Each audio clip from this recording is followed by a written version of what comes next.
Nestled in the chilly waters of San Francisco Bay, Alcatraz Island has long been a symbol of isolation and intrigue.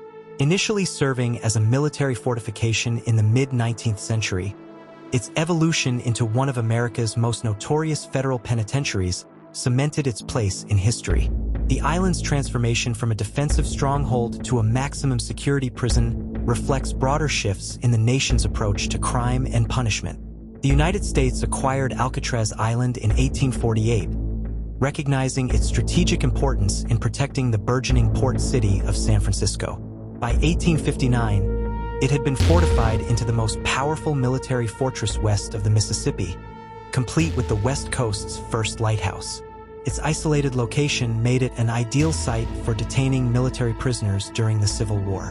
In 1933, amidst a national crackdown on crime, the Department of Justice took control of Alcatraz, aiming to create an escape-proof prison for the most incorrigible offenders. By August 1934, after extensive renovations to bolster security, Alcatraz Federal Penitentiary opened its doors to the nation's most dangerous criminals. The prison's design prioritized security over comfort. Cells measured a mere 9 feet by 5 feet, furnished only with essentials: a bed, desk, wash basin, and toilet. Each inmate was housed alone, minimizing the risk of collusion. The rigid daily routine and strict regulations underscored the institution's focus on control and order. Alcatraz housed some of America's most infamous criminals. Al Capone, the notorious Chicago mob boss, found himself confined within its concrete walls. George "Machine Gun" Kelly, known for his violent bank robberies, was another high-profile inmate. Robert Stroud, dubbed the Birdman of Alcatraz, spent years in solitary confinement, studying ornithology and writing several books on the subject. Despite its reputation for being inescapable, Alcatraz witnessed 14 escape attempts involving 36 inmates during its 29 years of operation. While most were captured or perished in the treacherous waters surrounding the island, a few remain unaccounted for, fueling ongoing speculation about their fates. One of the most daring escape attempts occurred in June 1962. Frank Morris and brothers John and Clarence Anglin meticulously planned their breakout, crafting dummy heads to deceive guards during nighttime counts. They fashioned life vests and a raft from raincoats, attempting to navigate the perilous bay waters. Their disappearance remains a subject of intrigue, as their bodies were never recovered. The 1946 Battle of Alcatraz stands as one of the most violent episodes in the prison's history. 6 inmates, led by Bernard Coy, overpowered guards in a bid for freedom. The ensuing standoff resulted in the deaths of 2 correctional officers and 3 inmates, with others wounded. The failed escape underscored the formidable challenges of breaking free from the rock. Life on Alcatraz was characterized by a strict regimen. Inmates had 4 basic rights: food, clothing, shelter, and medical care. Privileges such as work assignments, visitation, and recreational activities had to be earned through good behavior. This system aimed to instill discipline and deter misconduct. The prison's infrastructure was designed to prevent escape. Surrounded by cold, swift currents, the island's natural defenses were formidable. Additionally, armed guards, strict protocols, and regular head counts minimized the chances of successful breakouts. Alcatraz's reputation as a harsh environment extended beyond its inmates. The staff and their families resided on the island, leading lives isolated from the mainland. Children attended school in San Francisco, commuting daily by boat, while spouses managed households amidst the constant presence of high-security prisoners. The penitentiary's operational costs were significantly higher than those of other federal prisons. In 1959, the daily per capita cost at Alcatraz was $10.10, compared to $3 elsewhere. The island's isolation necessitated transporting all supplies by boat, further escalating expenses. By the early 1960s, the aging facility required extensive renovations, estimated between $3 to $5 million. Coupled with escalating operational costs, these financial burdens led to the decision to close the prison. On March 21, 1963, Alcatraz Federal Penitentiary officially ceased operations after 29 years. Following its closure, Alcatraz became a focal point for Native American activism. In November 1969, a group called Indians of All Tribes occupied the island, asserting their rights under the Treaty of Fort Laramie, which they argued granted them unused federal land. The occupation lasted 19 months, bringing national attention to indigenous issues. Alcatraz's closure marked the end of an era, but the island itself never lost its allure. After its abandonment as a prison, the island sat largely empty, its decaying buildings a stark reminder of its past. However, the interest in its history never faded, and the U.S. government soon had to decide what to do with it. In 1972, Alcatraz became part of the Golden Gate National Recreation Area, ensuring its preservation. The National Park Service took over maintenance, restoring some of the historic structures while leaving others in their ruined state to tell the story of the island's evolution. The opening of Alcatraz to the public transformed it from a site of incarceration to a symbol of resilience and intrigue.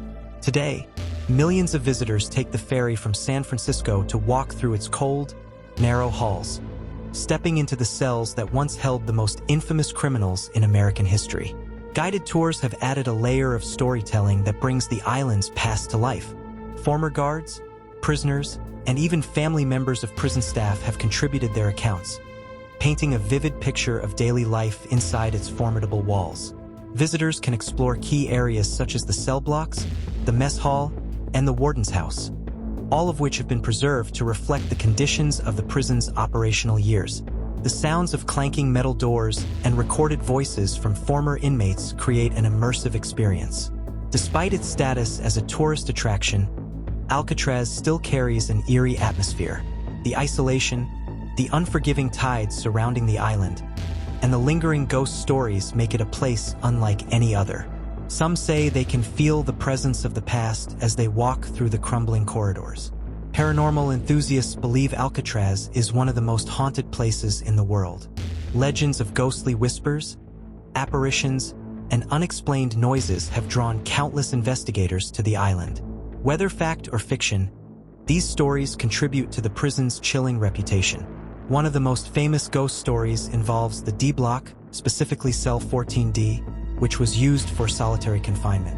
Inmates once claimed that an unseen force lurked in the cell, and reports of sudden cold spots and strange shadows persist to this day.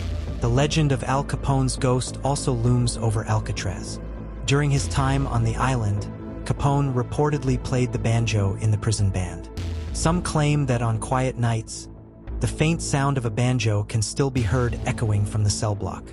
While ghost stories add mystery to the island, the real horrors of Alcatraz lie in its brutal history. The psychological toll on inmates was immense, with many losing their sanity due to the extreme isolation and rigid discipline imposed on them. One former prisoner described Alcatraz as a place where the mind was the real battlefield. The lack of meaningful social interaction, coupled with the knowledge that escape was nearly impossible, drove many to the brink of madness. Solitary confinement was particularly infamous. Prisoners in the darkened, soundproof cells of D Block were deprived of all sensory input. Some were left in complete darkness for days, emerging disoriented and broken. Despite the strict security measures, Alcatraz was not entirely free from violence. Conflicts between inmates, riots, and brutal punishments from guards were a part of daily life. The harshest criminals often clashed with each other, leading to stabbings, beatings, and even murders within the prison walls. The isolation of the prison also affected the guards and their families. While they had more freedom than the inmates, they lived on the island, separated from the bustling life of San Francisco. Some of their children recalled growing up with the eerie presence of the prison looming over them. Supply boats were the only lifeline to the mainland, delivering everything from food and medicine to mail. The reliance on these boats made Alcatraz feel even more cut off from the rest of the world, reinforcing its reputation as a place of no escape. Even the prison's design was meant to break the spirits of its inhabitants. Inmates in the main cell house could sometimes hear the sounds of laughter and music drifting from San Francisco. On clear nights, they could even see the lights of the city, a cruel reminder of the life they had lost.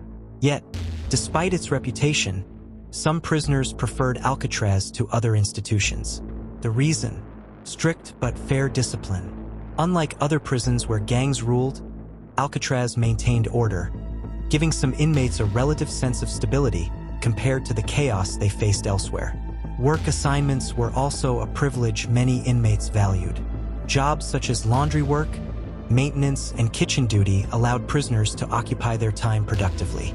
Some even participated in arts and crafts programs, creating paintings and sculptures that survive to this day.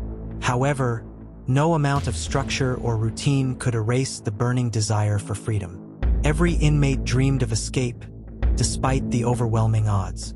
The fact that a handful of them may have actually succeeded continues to inspire curiosity and speculation. The case of the Anglin brothers and Frank Morris remains one of the greatest mysteries in prison history. Did they survive the frigid waters of the bay? Or did they succumb to the currents, their bodies lost forever? The FBI officially declared them dead, but the lack of evidence leaves the door open for endless theories. Over the years, supposed sightings of the Anglin brothers have surfaced. A photograph allegedly showing them alive in Brazil decades